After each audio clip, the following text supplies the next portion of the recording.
नमस्कार दर्शकवृन्द, स्वागत छ सदा झैं आज पनि कार्यक्रम प्रस्तुत म राधारीमा तपाईको माझमा कार्यक्रम नीति तथा सुशासन लिएर उपस्थित भएको छु।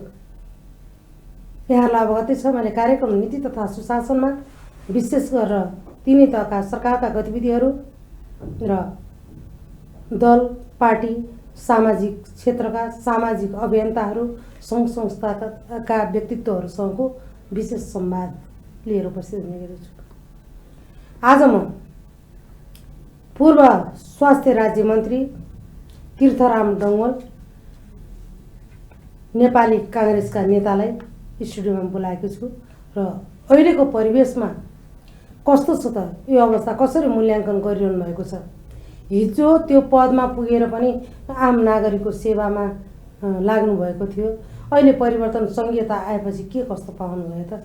पञ्चायती कालदेखि अहिलेसम्म निरन्तर उहाँ सक्रिय हुनुहुन्छ र सुखी नेपाली र समृद्ध नेपालको नारा बोकेका र सपना देखेका आम नागरिक हामी अहिलेको अवस्था कोभिड-19 को व्यवस्थापन र रोकथाम लगायतका विशेष कुराहरूमा संवाद हुनेछ। आउनुहोस् दर्शकवृन्द, स्वागत गरौँ। नमस्कार, स्वागत छ। नमस्कार, धन्यवाद। पछिल्लो अवस्था अत्यन्तै खड्केको हिजोको अवस्थाबाट संघीयता आइसकेपछि तपाईले मुलुकमा के कस्तो परिवर्तनहरू भएका देख्नुभयो? सर्वप्रथम त यो मेगा टिभी हेर्नुभएका सम्पूर्ण दर्शकवर्गमा मेरो जय नेपालको अभिवादन छ र प्रथम गाँसे मच्छका पार भने जस्तै के भइदियो भने 2060 सालमा क्रान्तिमा 60 सालको क्रान्तिमा राजा त्रिभुवनले पनि जनताको साथ दिएको हुनाले जनताले पनि के सम्मान गर्यो भनेदेखि राजा त्रिभुवन तिमी राजा मात्र होइन, तिमी हामी सबैको पिता पनि हो है, तपाईँ त राष्ट्रपिता हो, हाम्रो पिता हो भनेर राष्ट्रपिताको सम्मानले सम्मानित गर्नुभयो। र त्यो बेलामा त्रिभुवन जयन्तीमा राजा त्रिभुवन भन्दैन, राष्ट्रपिता त्रिभुवनको जन्मोत्सव भन्थ्यो। र त्यो पद भने कस्तो भनेदेखि राष्ट्रको लागि काम गर्ने, जस्तो हिन्दुस्तानमा कुनै पद ग्रहण नगरेको महात्मा गान्धीले राष्ट्रपिताको पद पाए, स्वतन्त्र आन्दोलनको चाहिँ नेतृत्व गरेको हुनाले उहाँले कुनै पद पाउनु भएन, तथापि पनि राष्ट्रपिताको पद पाउनुभयो। अहिले हिन्दुस्तानभरि कुनै पनि अफिसमा कार्यालयमा गयो भनेदेखि महात्मा गान्धीको फोटो रहन्छ। त्यस्तै 1971 बङ्गलादेशको सृजना भएपछि बङ्गबन्धु भनेर शेख मुजिबुर रहमानले चाहिँ सम्मान गर्यो र राजा त्रिभुवनलाई पनि राष्ट्रको मलाई लाग्छ राष्ट्रपिता भनेको राष्ट्रको सबभन्दा ठुलो सम्मान हो। त्यो सम्मान प्राप्त हुँदाखेरि हामी ज्यापुलाई के भन्छन् भने ज्यापुलाई चाहिँ त्यति जग्गा मात्रै दिनुपर्छ रे, जति जग्गा उसले कमाउन सक्छ। ज्यापुले कमाउन नसक्ने जग्गा भयो भने ज्यापु बर्बाद हुन्छ। त्यस्तै त्रिभुवनलाई पनि त्यो राष्ट्रपिता भन्ने राष्ट्रिय सम्मान वहन गर्ने बोक्नै नसक्ने मान्छेले दिएर उता महेन्द्र र हिमालय सर बस्नेतका मात्रै पिता भयो, देशको यो हालत भयो।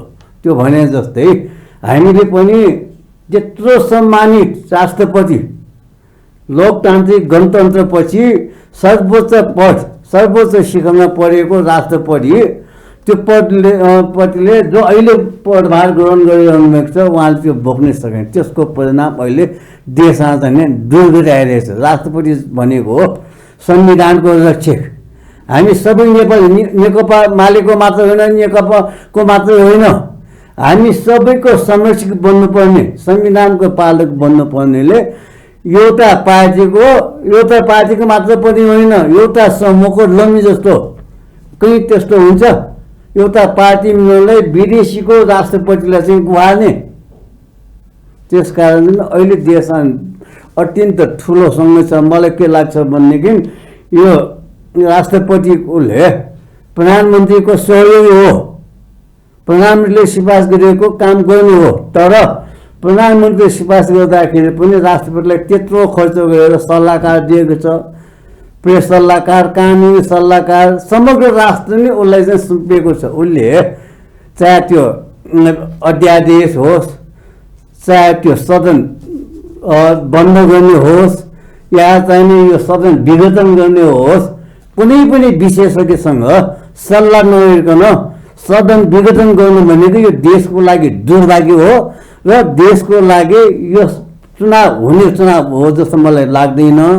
वैशाख 17 गते र 27 गते निर्वाचन भएन भने देशमा सङ्घर्ष बढ्छ, मुठभेड निम्त्याएको हुन्छ। त्यस कारण चाहिँ मलाई के लाग्छ भने देशमा चाहिँ एउटा ठुलो राष्ट्रिय आपद आउनेछ र म प्रार्थना गर्छु मैले भने जस्तो नहोस्। 17 सालको पौष 1 गतेको राजा महेन्द्रले संसद विघटन गरेर बिपी कोइरालालाई ठुने जस्तै, गणेश मान्जीलाई ठुने जस्तै जनताको अपहरण गरेको अधिकारलाई अपहरण गरेको पौष 1 गतेको पौष 5 गतेको जनतालाई अपहरण गरेको दिन हो जस्तो मलाई लाग्छ। त्यसकारण देश उभोतिर लाग्दैन। पक्कै पनि यहाँले भन्नुभएका कुराहरू सब नागरिकमा खड्केको छ। एउटा शुभचिन्तक, देशको एउटा राष्ट्रपतिको भनौँ एउटा राष्ट्रियताको प्रतिको यहाँको भाव, यसलाई सँगसँगै जोड्दै अब धेरै राम्रो गर्यो धेरै नराम्रो गर्यो भन्नुभन्दा पनि जुन सङ्घीय सरकारले एउटा नारा थियो सुखी नेपाली समृद्ध नेपाल, सिंहदरबारको अधिकार नागरिकको घर दैलोमा 2 वर्ष त चलाएन, 2 वर्ष 2.5 वर्ष यति जेलसम्म पुगेको कस्तो अनुभूति गर्नुभयो तपाईँ एउटा नागरिक बनेर सोच्नु पर्दा? म नागरिकै हो, म कुनै पार्टीको पढा पनि छैन, सरकारी पढा पनि छैन, म तपाईँ सरल नागरिक नै हो। तर मलाई अनुभव र अनुभूति के छ भनेदेखि 2030 सालमा राजा वीरेन्द्रले पौष 14 गते आफ्नो जन्मोत्सवको उपलक्ष्यमा एउटा नारा दियो। के नारा दियो भनेदेखि विकासको मूल फुटाउँ भनेर। त्यो विकासको मूल फुटाउँ भनेकै दिनमा पोखराको पारी बाँध फुट्यो अनि जनता धैर्यका साथ हेऱ्यो देश विकास होला, विकासको मूल फुट्छ होला भनेर 2-3 वर्ष कुर्यो, देशको विकास हुन सकेन। अनि के परिपाटी बस्यो भनेदेखि त्यहाँ साथीभाइ कोही जमघट बसिरहेको हुन्छ या कुनै चाहिँ ठाउँमा चाहिँ केही गरिरहेको हुन्छ, उनीहरू हो टोयलेट जानु पर्यो भनेदेखि उठेर हिँड्छ, ए तिमी कहाँ जान लागेको भन्दाखेरि विकासको मूल फुटाउन लागेको भन्थ्यो, त्यस्तो बिङ्ग हान्थ्यो। अहिले पनि समृद्ध नेपाल सुखी नेपाली भनेको हाम्रो सभापतिले चुनाव हुन पहिले अघि भन्नुभएको थियो कम्युनिस्टको शासन आयो भनेदेखि रुन पनि पाउँदैन भनेर। अब पोहोर मर्यो सासु यसपालि आयो आँसु भने जस्तै चुनावभन्दा अगाडि भनेको कम्युनिस्टको सरकार आयो भनेदेखि रुन पनि पाउँदैन भनेको। अब निर्मला पन्तको हत्यापछि निर्मला पन्तको आमा बाबु आफ्नो छोरी मरेकोमा चाहिँ रुने कि अपराधलाई पत्ता लगाइदियो है, अपराधलाई दोषी दियो भनेर काठमाडौँसम्म धाउनु पर्यो। भयो अब सुखी नेपाली भयो। त्यस्तै कति यो नवराज विगलाई मारेकोमा त्यस्तै भइरहेछ, कति अहिले बलात्कार हत्या चाहिँ बढिरहेकै छ। त्यस्तै तपाईँले सुखी नेपाली भन्नुभयो, भ्रष्टाचार सिवाय बढेकै छैन। त मैले एउटा साधारण उदाहरण दियो, तपाईँले भन्नुभयो केन्द्रीय सङ्घीय सरकार, प्रदेश सरकार, स्थानीय सरकार। अब सिंहदरबारको सरकार गाउँ गाउँमा छैन, सिंहदरबारको भ्रष्टाचार गाउँ गाउँमा चाहिँ पुगेको छ। गाउँमा त कस्तो होला मैले त तपाईँले उदाहरण दिन्छु। हाम्रो 14 वडा मौगोसेको वडामा मेरो एकजना साथी हुन्छ धनगढीमा, नेपाली काङ्ग्रेसको महाधिवेशन प्रतिनिधि। उसले घर बनायो 3 करोड चाँचुन खर्च गरेर। अनि त्यो घर बनाउँदाखेरि नक्सा पास गर्दाखेरि नक्साको धरोटी राख्नु पर्दो रहेछ। उसले 1,80,000 धरोटी राख्यो। अनि घर बनायो, घर निर्माण भइसकेपछि घर निर्माण सम्पन्न प्रमाणपत्र लिनु पर्दो रहेछ अहिलेको नियमअनुसार। उसले लिन जाँदाखेरि लिन सकेन, त्यो लिन नसकेपछि मेयरलाई पनि गुहार्यो। अब काठमाडौँ जस्तो ठाउँमा मेयरलाई चाहिँ जान्नु नसक्ने, मेयरलाई चिन्न नसक्ने भन्ने हुन्न। मेयरलाई भन्दाखेरि मेयरलाई के भनेछ भनेदेखि यति यो इन्जिनियरहरू त पैसा नखाइकन कामै गर्यो, उसले पनि त्यो हटाउन सकेन। अनि त्यहाँ नगरपालिकाको एकजना मेरो भाइ भन्ने कर्मचारी छ, उसलाई बोलाएर हाम्रो आनन्द श्रेष्ठ भन्ने महासमितिको सदस्य, ल किरण यस्तो भयो कसैको यो घर निर्माण सम्पन्न प्रमाणपत्र लिने भन्दाखेरि उसले के ल दाइ म तपाईँले एउटा उपाय भन्छु त्यो गर्नुहोस् म ल्याइदिन्छु भन्यो। त्यो के भनेदेखि काठमाडौँ महानगरसँग मेरो लेनदेन केही छैन, यो त कागज गरिदिनुहोस् तपाईँले भन्यो। अनि म ल्याइदिन्छु भन्यो। उसले लेखिदियो काठमाडौँ महानगरपालिकामा मेरो केही लेनदेन छैन भनेर। त्यो कागज दिइसकेपछि त्यसको अर्थ के छ भनेदेखि त्यो घर निर्माण सम्पन्न प्रमाणपत्र लिनको लागि धरोहर फिर्ता लिइसकेको भन्ने चाहिँ सङ्केत हो कि। अनि त्यो लिएर गयो, उसले भरे बेलुकी चाहिँ घर निर्माण सम्पन्न प्रमाणपत्र ल्यायो र अर्को आयो पुरा गरेको हो। त्यो पैसा फिर्ता गर्नु पर्ला भनेर त्यो घर निर्माण सम्पन्न प्रमाणपत्र नदिएको। एकजना मान्छेले कुलेश्वरमै 56 सालमा घर बनायो। त्यही अनुराज जोशीले त्यसलाई के भनेछ भनेदेखि जे गर्दा पनि काम चाहिन्छ है त्यो घर निर्माण पत्र भनेपछि उसले कोसिस गर्यो। अनि एकजना दलाल उसकहाँ आएछ। अनि दलाललाई त्यही मात्र फोन गरेछ नगरपालिकामा। अनि पैसाको बार्गेनिङ भयो 30,000 त्यो घर निर्माण 30,000 बाँकी हुँदा 28,000मा निर्णय भयो। त्यो 28,000 पाउन साथै 56 सालमा निर्माण भएको घर अस्ति मङ्सिर महिनामा उसले 77 सालमा प्राप्त गर्यो, सम्पन्न भयो। त्यसकारण यो देश सरकारले चलाएको होइन, म निश्चित रूपमा भन्छु। यो देश चलाएको चाहिँ दलालीहरूले चलाएको हो, बिचौलियाले चलाएको हो, जनप्रतिनिधिले चलाएको होइन।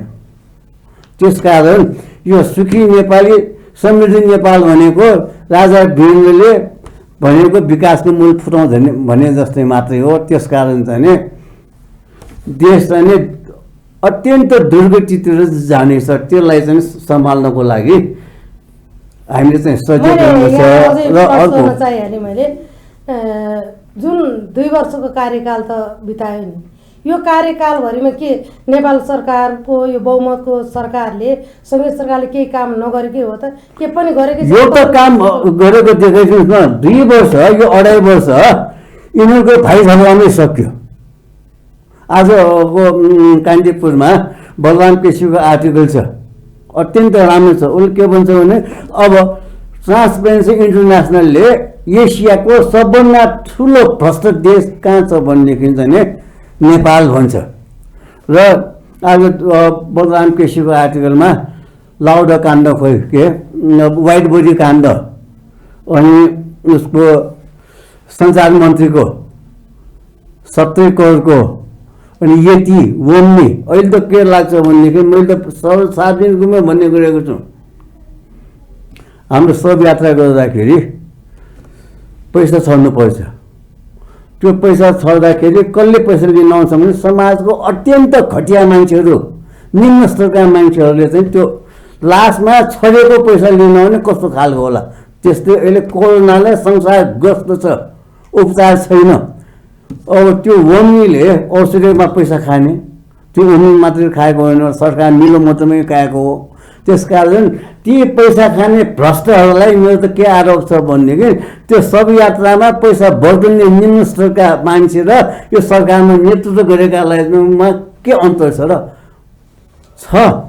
नलिएकालाई म भन्दिनँ, भ्रष्टाचार नगरेकालाई भन्दिनँ।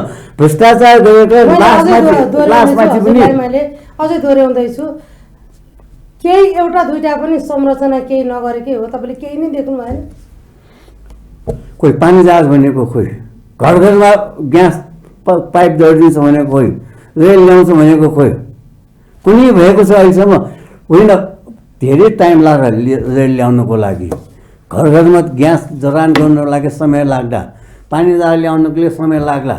तर घर निर्माण गर्दाखेरि घरको जग हाल्यो भनेदेखि घर ठटिन्छ भन्ने विश्वास छ। ल पानी जहाज ल्याउनु भनेको कहाँ छ? सिकासेबाट रेल ल्याउने भनेको कहाँ छ? हाम्रो नगरपालिकाकै मेट्रो रेल कहाँ छ? कुन चाहिँ गरेको छ? त्यसकारण अहिले मलाई लागेको त शिवपुराणमा जस्तै त्योभन्दा केही फरकै छैन। शिवपुराणमा के भन्छन् भनेदेखि प्रसाद कसलाई दिनु भन्दाखेरि पति भए पतिलाई दिनु, पति नभए छोरालाई दिनु, छोरा पनि नभए मिठ छोरालाई दिनु, मिठ छोरालाई पनि नभए पानीमा बगाइदिनु, गङ्गामा दिनु, छोरीलाई दिनु भन्दैन के? छोरी मान्छे होइन, परिवार होइन। त्यस्तै अहिले पनि सत्ताको सेवा कसलाई दिनु भनेको पाएसम्म छोरा छोरी पाएन भने श्रीमती नभए ज्वाइँ भादार या चाहिँ नि आफ्नो प्रेसी हुँदा यसपालि यस्तोसम्म भयो अवसर टिकट दिने बेलामा नेताले लभ गर्ने बेलामा लभ लेटर लिएर जाने पत्रवाहक लम्बीलाई सुत्दा ठुलो पोस्टमा चाहिँ ल्याइदियो अनि यो परिस्थिति सृजना भएको हो। त्यसकारण यो नेतृत्वले देश धान्न सकिँदैन। म मान्नुपर्ने नेता भनेको विश्वेश्वर प्रसाद कोइराला बाहेक मैले यो देशमा चाहिँ नेता देखेको छुइनँ। ल र नेता कसको भन्दाखेरि कोही छोराको नेता, कोही स्वास्नीको नेता, कोही बुहारीको नेता। अब प्रचण्ड त्यत्रो महान नेता होइन, 15,000 मान्छे मारेर उसको अन्तिम लक्ष्य के भन्दाखेरि छोरीलाई चाहिँ नि मेयर बनाउनु, बुहारीलाई चाहिँ मन्त्री बनाउनु बाहेक 15,000 मान्छे मारेको परिवारलाई उसले हेरेको छ। 17,000 मान्छे मारेको परिवारलाई हेरेको छ। त्यो लडाइँमा लडेका योद्धाहरू जो लडाइँको मैदानबाट फर्केनन् उसका नाता कुटुम्बलाई हेरेको छ। ऊ आफैले भन्थ्यो एउटा इन्टरभ्यूमा, तपाईँले हेर्नुभएको छ कि छैन, इमेजको त्यो क्यान्टोनमेन्ट बसेको उसले भाषण मैले यति पैसा दिलेन हो कि होइन भनेर। त्यसमा पनि पैसा खाने उनीहरूको झगडै पैसामा, उनीहरूको झगडा चाहिँ नपाउने हुने। त्यसकारण हामी एउटा कवि छन् बुद्ध सायम भन्ने, ऊ के भन्छन् भनेदेखि जिउँबो मालाचुना सुना कतय मचाइटन थ मचा भापिया दुर्टङ्की भन्छ बुद्ध सायम। के मैले त्यो आमा खोजिरहेको छु जसले अरूको सन्ततिलाई पनि आफ्नो सन्तति सम्झेर स्तनपान गराउँछ। त्यस्तै अहिले देशले त्यो नेता खोजेछ जसले राष्ट्रको लागि समर्पित। अहिले चाहिँ पौष महिना छ। पौष महिनामा आजभन्दा 33 साल पहिले बिपी कोइराला बनासमा निर्वासित हुनुहुन्थ्यो। त्यो बेलामा के भयो भनेदेखि सिक्किम हिन्दुस्तानमा विलय भयो, पाकिस्तान टुक्रेर बङ्गलादेशको निर्माण भयो। अनि त्यसपछि बिपीले के सोच्यो भने दक्षिण एसियामा खतरा आयो है राष्ट्रियताप्रति। त्यसकारण चाहिँ म रहौँ या नरहौँ, हामी रहेन भन्ने, हामी रहे या नरहे देश रहनु पर्यो भनेर निर्वाचनमा बसेको हो बिपी कोइराला। 7-7वटा झुन्याउने फाँसी दिने मुद्दा बोकेर काठमाडौँ फर्केको। राष्ट्रप्रति वफादारी भनेको थियो। अहिले त राष्ट्र रहोस् या नहोस् जम्मै पैसा खाने बाहेक छैन, अरू केही छैन। त्यसकारण तपाईँले भन्नुभएको हो सिंहदरबारको सरकार गाउँ गाउँमा पुग्यो होइन, सिंहदरबारको आर्थिक अनियमितता भ्रष्टाचार गाउँ गाउँमा पुगेको छ। गाउँको अध्यक्ष यहाँनिर मैले अझै जोड्न चाहेँ। यहाँले हामी सुशासन कार्यक्रममा भएको कारणले यहाँले भ्रष्टाचारलाई जोड्नुभयो।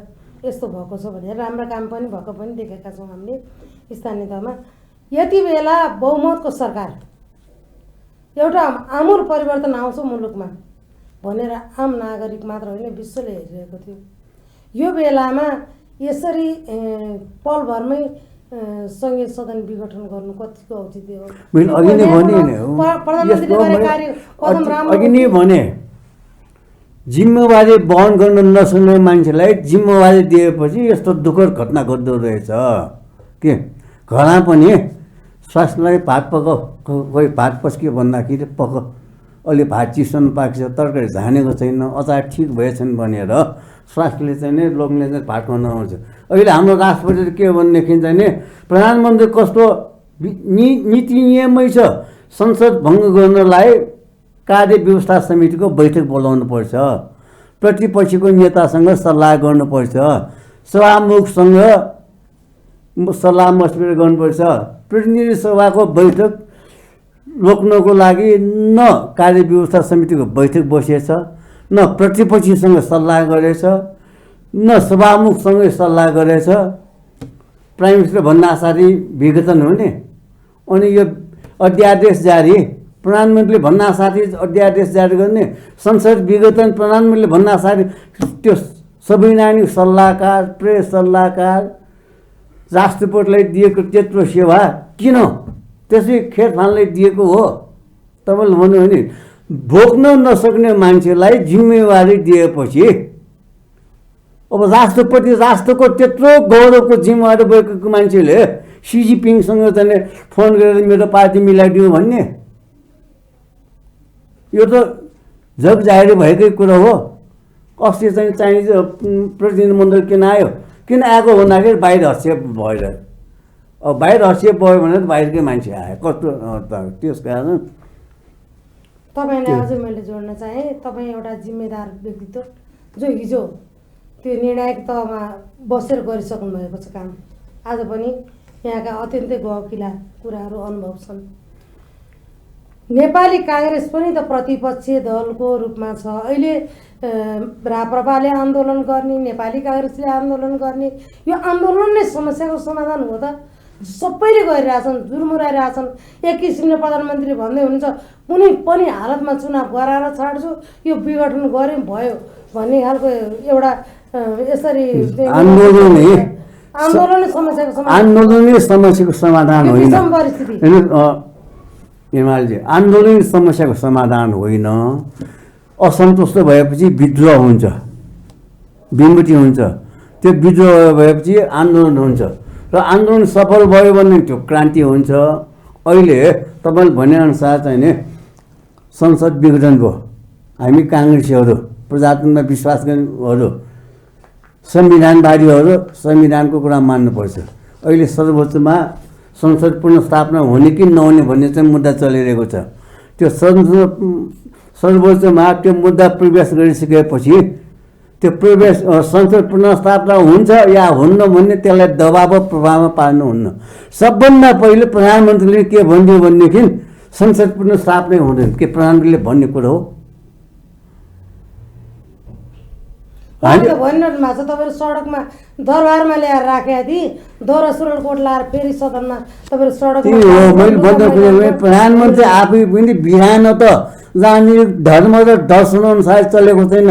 हरेक भाषणमा चाहिँ संसद पुनर्स्थापना हुँदैन भन्नु हो। सर्वोच्चलाई चाहिँ नि दबाब दिनु हो त्यो संसद पुनर्स्थापना नगर्नु। अहिले आज बलराम केसीकै उसमा चाहिँ इतिहास दोहोरिन्छ कि क्या हो खिलराज रेग्मी प्रविधि आउँछ कि क्या हो। अहिले सर्वधारण हल्ला छ। यो चलिनु संसद प्रधान न्यायाधीशलाई संसद पुनर्स्थापना नगर चुनाव पनि हुँदैन वैशाख 17 गते। त्यो चुनाव नभइसकेपछि यो सरकार बेकाम हुन्छ। जसरी चाहिँ नि खिलराज रेग्मीलाई चाहिँ नि मन्त्रीमण्डलको अध्यक्ष बनाएर तिमीलाई चाहिँ मन्त्रीमण्डलको अध्यक्ष बनाएर चुनाव गराउँछ भनेर यो बजारी गल्ली हल्ला आइरहेको छ। त्यो गल्ली हल्ला भनेको के हो भनेदेखि चलिनु संसद प्रधान न्यायाधीशलाई लोभ्याएको पनि हो। ल हुन त सर्वोच्चको विरुद्धमा केही बोल्न पाउँदैन, तर यो सब सर्वोच्चले चाहिँ राम्रोसित जनताको पक्षमा न्याय दियोस् है भनेर चाहिँ हामी बोलिरहेको। यो सरकार अहिले संसद पुनर्स्थापनाको जुन नारा लगाइरहेको छ जनतालाई चाहिँ नि विश्वासै छैन। संसद पुनर्स्थापना हुन्छ भन्ने पनि विश्वास छैन, चुनाव हुन्छ भन्ने पनि विश्वास छैन। त्यसकारण अहिले यो अहिलेको जुन जुलुसमा तत्कालीन अवस्थामा संसद विघटन भयो होइन? कुन चाहिँ धाराबाट संसद विघटन भएको? कुन चाहिँ वैधानिक परिस्थितिबाट संसद विघटन? अनि संसदपछि अर्को अवैधानिक यो त काम भयो। मन्त्री परिषदको पुनर्गठन कसरी गयो? मन्त्री परिषदको पुनर्गठन गर्दाखेरि संविधानको धारा यतिको ओभरा यो अनुसार चाहिँ मन्त्रीमण्डल पुनर्गठन गरेको, मन्त्रीहरूको कार्यविभाजन गरिएको छ भन्यो। कुन चाहिँ नोटिसमा चाहिँ छ संविधानको यो धाराले मन्त्रीमण्डल पुनर्गठन गरिएको छ भनेर। एउटा असंवैधानिक काम भइसकेपछि धेरै असंवैधानिक कामहरू हुन्छ। के प्रधानमन्त्री केपी शर्मा ओली र राष्ट्रपति विद्या भण्डारी मिलेर संसद विघटन अवैधानिक रूपमा गएपछि अरू जम्मै संविधानको केही कामै भएको छैन। त्यसकारण मलाई के शङ्का लाग्छ भनेदेखि वैशाख 17 गते चुनाव पनि हुन्न र यसले चाहिँ संरक्षण निम्ति मुठभेड गर्छ। नागरिकहरू यति बेला कोभिड-19 को महामारीले यो विषम परिस्थिति आर्थिक ठप्प छ, नागरिकहरू दैनिक जीविकोपार्जन गर्न नसकेको अवस्था हम्मे परेको छ, कल कारखाना व्यवसाय चलेको छैन। एकातिर राज्यको अवस्था यस्तो छ भनेपछि अबको दिनमा के चाहिँ गर्यो भने कार्यक्रमको अन्ततिर आइसक्यो।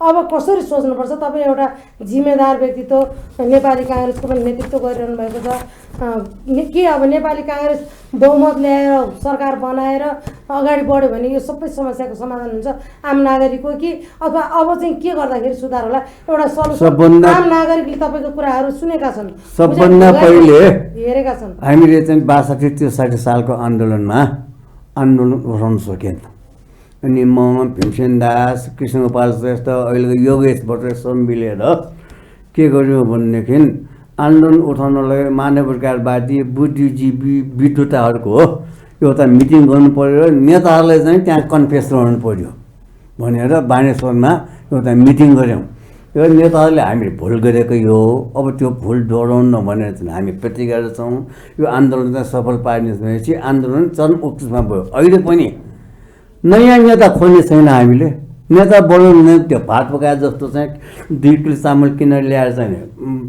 तात पानीमा हालेर पकाएर भात पाक्ने जस्तो चाहिँ नेता बनाउनु नेता धेरै सङ्घर्ष त्याग तपस्याबाट सृजना गर्ने हो त्यसकारण अहिले पनि नेता हुने हुन् नेताहरूले चाहिँ आफ्नो बानी बेहोरा सुधार्नु पर्यो परिवारवाद हुनु भएन नेताले जनतावाद हुनु पर्यो जनमुखी हुनु पर्यो त्यो भयो भनेदेखि चाहिँ सुधार हुन्छ होइन भनेदेखि मैले यो देशमा अराजकता बस्ने अराजकता बढ्ने बाहेक मैले केही देखेकै छैन कि नेता उही हो अब कुकुर प्रवृत्ति के यहाँ सुन्नु न कौवा खाने पराठा देख्यो भनेदेखि उसले जम्मैले कौवाले कहाँ कहाँ गरेर बनाउँछ अब यो त कस्तो भने खाने देख्यो भन्ने खाने कुकुर लुचे जस्तो हाम्रो नेवारमा के भन्छ कलगाले खिचल ल्याएको भन्छ के त्यस्तै छ अहिले जुन दिन सरकार गठन भयो बहुमतको यो 2/3 सरकार त्यो बेलादेखि भाइ कलह बाहेक के भएको छन् के अहिलेसम्म के प्रगति भएको छ ल मैले प्रधानमन्त्री ओलीलाई सोधेँ तपाईँले के एउटा प्रगति गर्नुभयो तपाईँले आफूमा बाज्नु बाहेक भाइ कलह गर्नु बाहेक केही छ प्रगति भएको भ्रष्टाचार हेऱ्यो भनेदेखि वडामा चाहिँ पैसा नदिकन के कामै बन्दैन नभए मैले त्यो अघि भनेको कुरा छ नि घर निर्माण सम्पन्न नभए चाहिँ सरकारको हिम्मत र तागत छ भनेदेखि जाँच गराउनुहोस् त अनुसन्धान गर्नुहोस् त अनि व्हाइट बोर्डमा भ्रष्टाचार भयो भन्ने भ्रष्टाचार भएको छैन भनेर प्रधानमन्त्रीले कराउने हो त्यहाँ जाँचबुझ समिति गठन भएको छ अनुसन्धान भएको छ त्यो हुँदाहुँदै सरकारले अनुसन्धान कमिटी बना कामै गर्न दिएको होइन सरकार आफू भोलि आफैले गोकुल बास्त्रको चाहिँ त्यो टेप गर्नु होइन नकल त्यो त प्रधानमन्त्रीले भन्ने होइन नि उहिले पढाउने कालमा एउटा साधारण मान्छेले सीतालाई के भन्यो भनेदेखि सीता रावणको घरमा गएर बसिसकेको मान्छे उसको अस्मिता बचेको छ कि छैन भनेर प्रश्न गर्दाखेरि सीताले ल हेर भनेर अग्नि परीक्षा दिन् यसले व्हाइट बोडीमा गोकुल वास्तवको केसमा गिटी समूहमा गोकर्ण कोषमा कुन चाहिँ रूपमा यो त मात्रै भ्रष्टाचार छानबिन गरौँ हिम्मत छ भने छानबिन गराउनुहोस् न त्यसको मसिदा सरकारी छ अनि के गराउँछ अख्तियारको के पाठक ऊ आफै भ्रष्टाचारी भइदियो सर्वोच्च अदालतमा निर्णय गर्यो भनेदेखि चाहिँ नि सर्वोच्च अदालत के त्यो राणा टाइममा चाहिँ पच्चिस दिन भन्ने एउटा चलन छ त्यो ज्यान मारेको मान्छेलाई जात गयो भनेदेखि उसले जात दिने धर्म दिने त्यसले हाम्रो नेवारी भाषामा पोटाइदिने भन्छ सर्वोच्च अदालतको काम के हो भनेदेखि भ्रष्टाचारी भयो अब चुडामणि शर्मा भ्रष्टाचार भएको त हो अब चुडामणि शर्मा चाहिँ सफाइ अरबौँ रुपियाँको भ्रष्टाचार सर्वोच्च अदालत चोख्याउने चाहिँ संस्था भएको छ यो त हाम्रो पहिला राष्ट्रपति थियो उपराष्ट्रपति मैले यहाँलाई पछिल्लो जिज्ञासा राखेको थिएँ अब यो मुलुकमा नेपाली काङ्ग्रेसको बहुमत आयो भने नेपाली काङ्ग्रेसले यो सबै आम नागरिकको समस्या र यो मुलुकको मुहार फेर्ला त फेर्छ त आउँछ त अब सम्भावना के छ के गर्दै हुनुहुन्छ अब तपाईँले एउटा गालिबको साइड छ कि उम्रभर गाली भुलकता रहा धुल चेहरे पे थे ऐना पुस्ता रहा अब ठुलो चाहिँ अनुहारमा त्यो साबुनले पखाल्नु पर्ने धुनु पर्ने हो त्यो ऐना पुस्ता धुल जान्छ त्यसकारण नेपाली काङ्ग्रेस होस् म नेपाली काङ्ग्रेसको नेतृत्व पनि सन्तुष्ट छैन देशको अहिले परिस्थिति पनि सन्तुष्ट छैन। त्यसैले यहाँ तपाईँ मार्फत चिच्याएको किनभनेदेखि नेताहरूले आफ्नो चरित्रमा सुधार गरोस्। त्यो सुधार गरेन भनेदेखि देश चाहिँ भष्मासुरको हातमा जान्छ। ल मैले लेखेँ। हस्, धेरै धेरै धन्यवाद छ। यहाँको अत्यन्तै सान्दर्भिक भनाइ छ। महत्त्वपूर्ण समय जुन उपलब्ध गराउनु भयो, हाम्रो निम्तालाई स्वीकार गरिदिनु भयो, आउनुभयो। आम नागरिकको आँखा खोल्ने काम र यहाँ धेरै ज्ञान गुणका कुराहरू, यहाँको अनुभवको बारेमा स्पष्ट आफ्नो धारणा राखिदिनु भयो। धन्यवाद। हस्, धन्यवाद। दर्शकवृन्द, आज हामीले संवाद गरेका थियौँ पूर्व स्वास्थ्य राज्य मन्त्री तीर्थराम डङ्गोलसँग र पञ्चायती कालदेखिको अहिलेसम्मको स्थिति, परिवेश र परिवर्तनको विषयमा के देख्नुभयो, तत्कालीन अवस्थाको चाहिँ कुराहरू केमा कमी कमजोरी छ लगायतका विशेष कुराहरूमा संवाद गऱ्यौँ। भ्रष्टाचार शून्य सहनशीलतामा भ्रष्टाचार रोके हुने, रेल हामी चढ्ने छिटै, पानी जहाँ चढ्ने, धेरै सपना धेरै धेरै धेरै बोकेका हामी नेपालीहरू यति बेला कोभिड-19 को महामारी यो विषम परिस्थितिमा अर्को दुःख लाग्दो राज्यको एउटा नेतृत्व तहमा पुगेका यस्ता नेतृत्व तहबाटै फेरि पनि नागरिकहरूलाई सडकमा उतार्ने, पछार्ने, दुःख दिने काम भएको छ। हिजो नागरिकहरू भोका छन् कि छैनन्, नाङ्गा छन् कि छैनन्, के छ अप्ठ्यारो उपचार गर्न सकेको छ कि छैन, त्यसतिर ध्यान गएन। थोर बहुत रात बाँड्ने जस्तो भयो। त्यो पनि अनियमितताका आर्थिक कुराहरूका धेरै आएका छन्।